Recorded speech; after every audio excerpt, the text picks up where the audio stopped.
Well, I love the fact that you made reference to time, because that brings us to Timelord, who's someone I know that you certainly like some of what you've seen out of him, and a lot of Celtics fans have as well.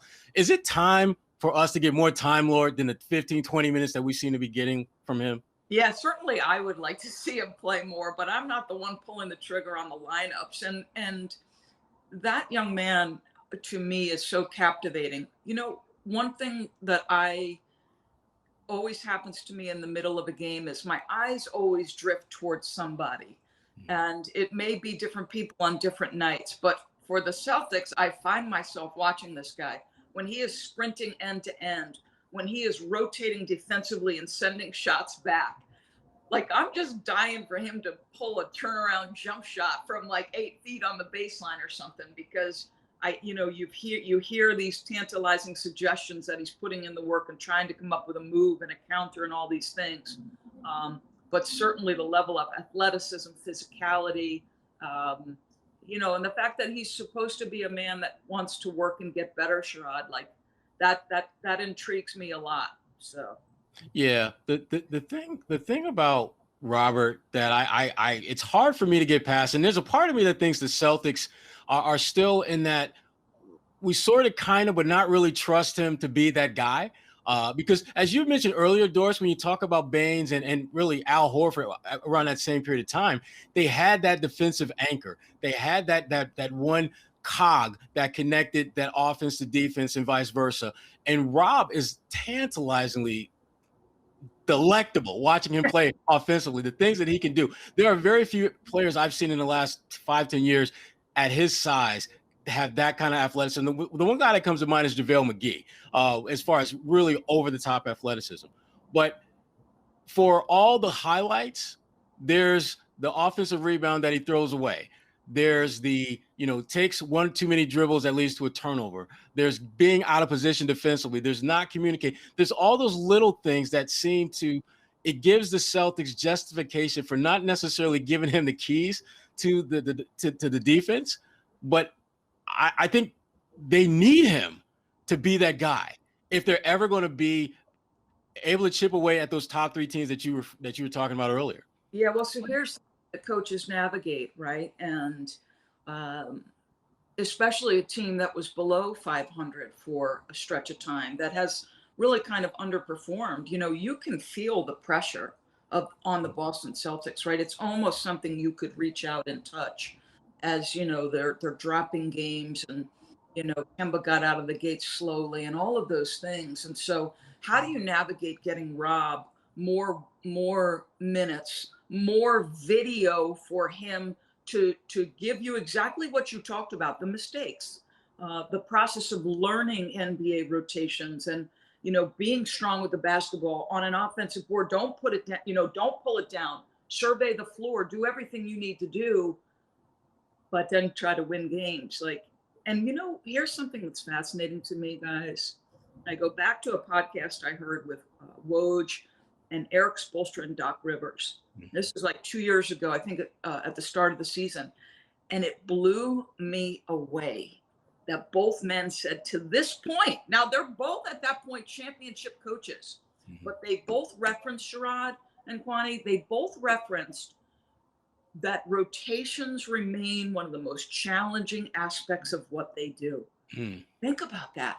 Championship level coaches still trying to, know who's coming in when, who plays well with whom, who's got it going on this particular night. Do we stretch their minutes out or don't we? I find that aspect fascinating.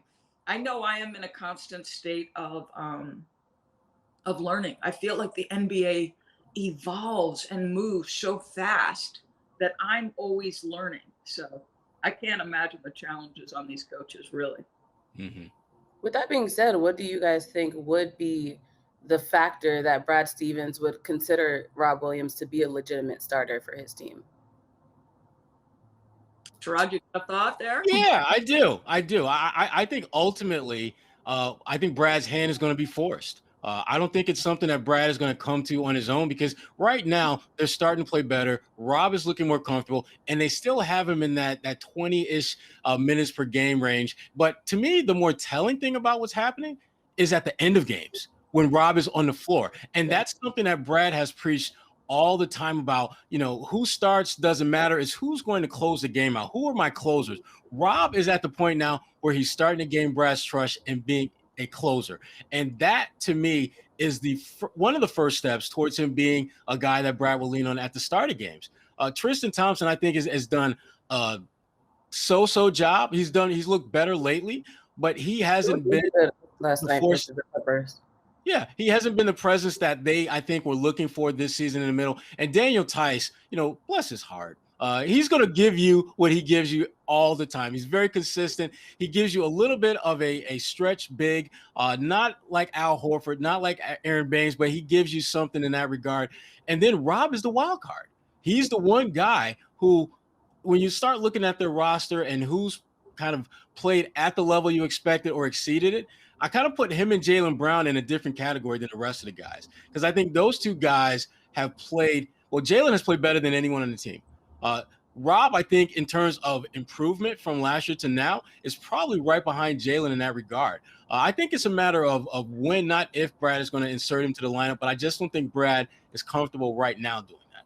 Can I ask a question? And you can go a little longer since I'm introducing myself, but I answer to this question.